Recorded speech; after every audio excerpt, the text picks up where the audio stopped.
Hi guys, it's Real Talk with Tracy. I haven't got used to sitting in front of that, bright circle because it gives me a headache. So you know what? You're just going to get the lighting you get. I don't know how people do it. It's really overwhelming.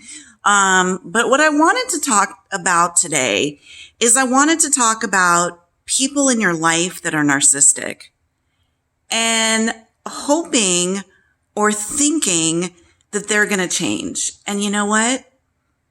It doesn't happen. They can say, I'm going to sit back right now. They could say some incredibly painful things and they just go on with their business. It's almost like they just walk in and slap you across the face. And then you'll say something and they'll be like, what are you talking about? So, I've managed to get rid of most of the narcissists in my life, which a lot of it has been family. But there's also other people, friends, that for some reason, they will tell me how much they love me. I love you so much. You're such a great person. Oh my God. Mm-hmm. And then they'll turn around and say something really nasty.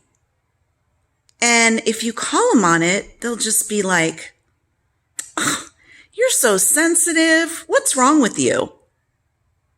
What's wrong with you? You're so sensitive. I had a friend whose mom had passed away. And she had told me that she was feeling empty and sad. And I said, why don't you seek out maybe counseling? And her comeback to me was, I'm not weak like you are.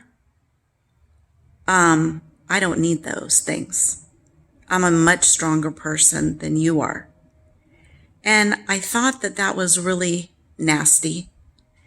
And it's typically what this person does. She somehow feels the need to cut me down. And then if I call her on it or say something, it's me. I'm just being sensitive, right? I'm the weak one. She's the strong one. She doesn't need anybody.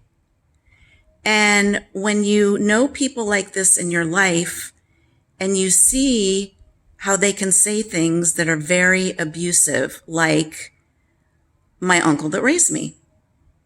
I remember dating my husband, and he was always kind of very kiddingly throwing jabs.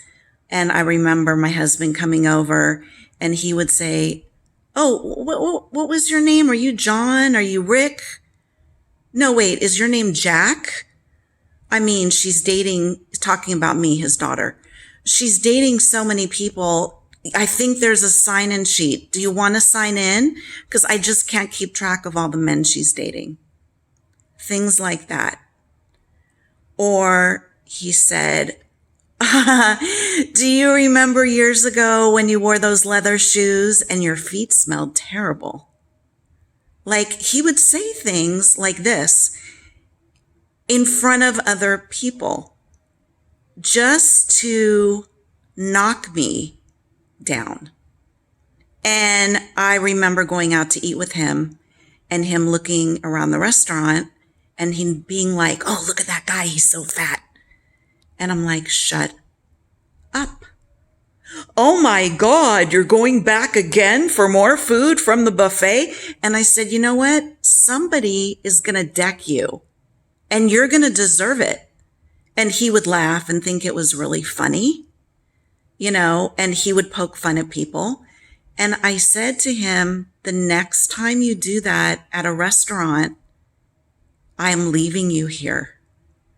And he started stomping around. I'm the father. You're the daughter. I'm the father. You're the daughter. I said, you know what? I'm leaving.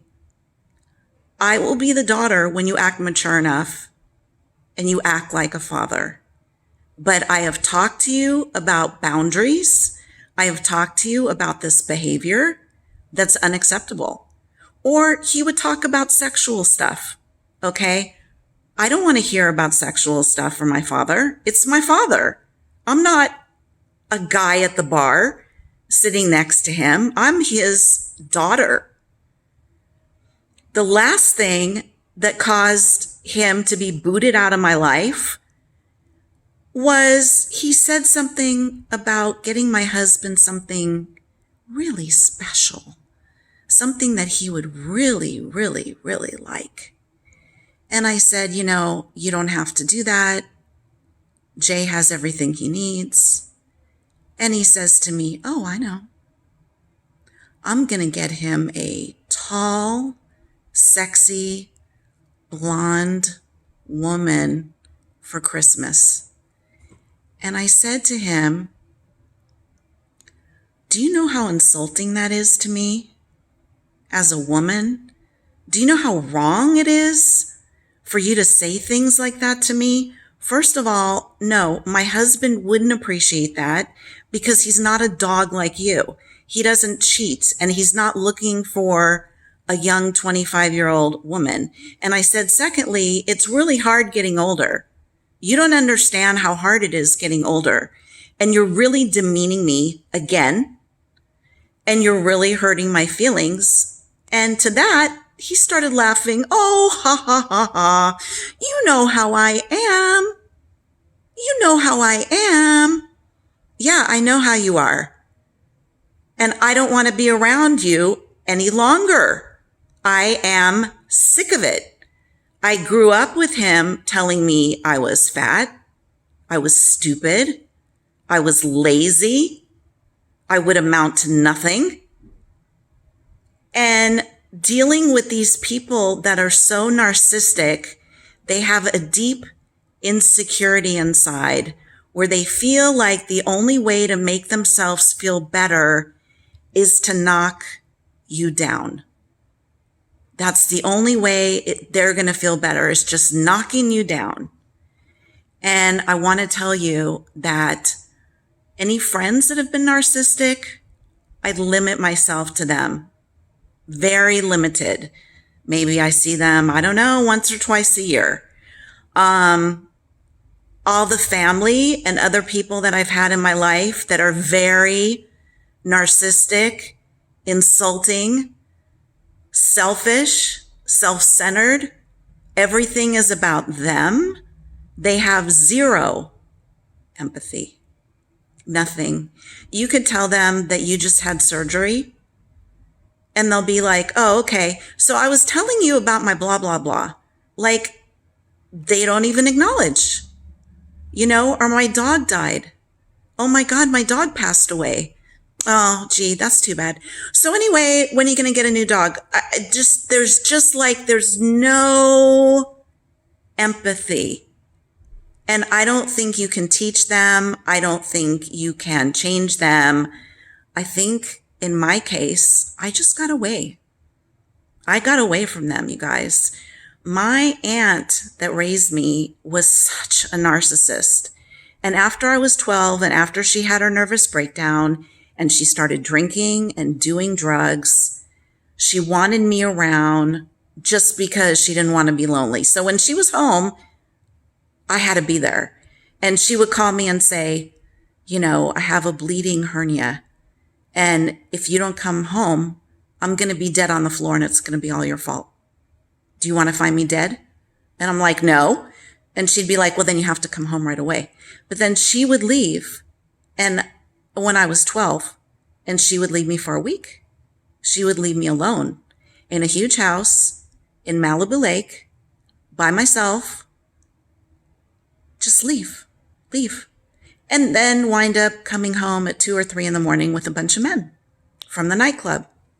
Boy, was that fun. So let me tell you, I cut her out of my life almost 40 years ago. Completely no contact. And you know what, guys? She never got better. She died last year, and she died being married to a very bad alcoholic. From what I understand, they used to beat each other up. She never tried to reach out. She never tried to remedy it. She never tried to apologize for all the abuse.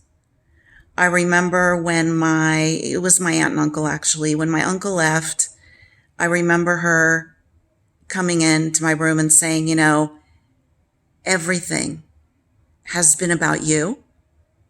That's about to change. Everything now will be about me. I've been a glorified babysitter and I'm not doing anything for you anymore. And she meant it.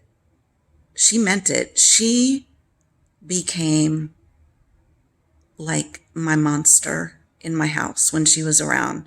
When I used to hear her high heels coming up the stairs, I would be cringing. I would almost be gagging and wanting to vomit, hearing that she was home.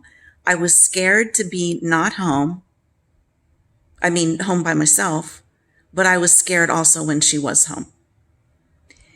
And I'm telling you, it's taken years and years and years to get past it. But, two parents that were narcissistic, and then you put like drug abuse, drinking on top of it with her, it was bad. I got off on a tangent right now. I didn't even mean to. But what I'm telling you is, if you keep hitting your head against the wall and it keeps hurting, and you think you're going to be laying your head on a pillow, and you keep wondering, like, why does my head hurt? Why do I have black and blue bruises all over my head? It's because you keep landing your head into the wall thinking it's going to be a pillow, and it's not. You need to look at people for who they are. You need to listen and really allow them to tell you. When they say something disgusting, demeaning, and horrible to you, and they play it off like a joke, don't buy that crap. The best thing you could do is just not have anything to do with them anymore.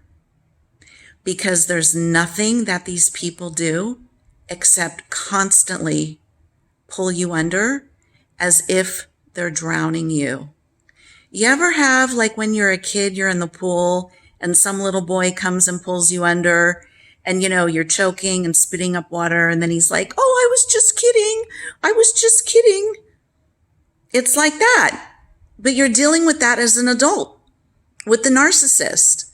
Why should anybody continue dealing with these people that do nothing but bring us down, insult us? I remember having a narcissistic boss who was also a heavy drinker. And I had to do this huge presentation, and we used slides back then in the day, okay? And I said to her, can we get it a day ahead? And she said to me, why? Do you need to practice pushing your thumb on the clicker? Like you're not good enough that you could just do it cold? You have to practice? I thought you were so great. And she would say really demeaning things to me. And when I would give her my weekly report, because I was really proud of like all the sales I was making and I wanted to share it. I wanted to make her proud. I wanted to make her happy.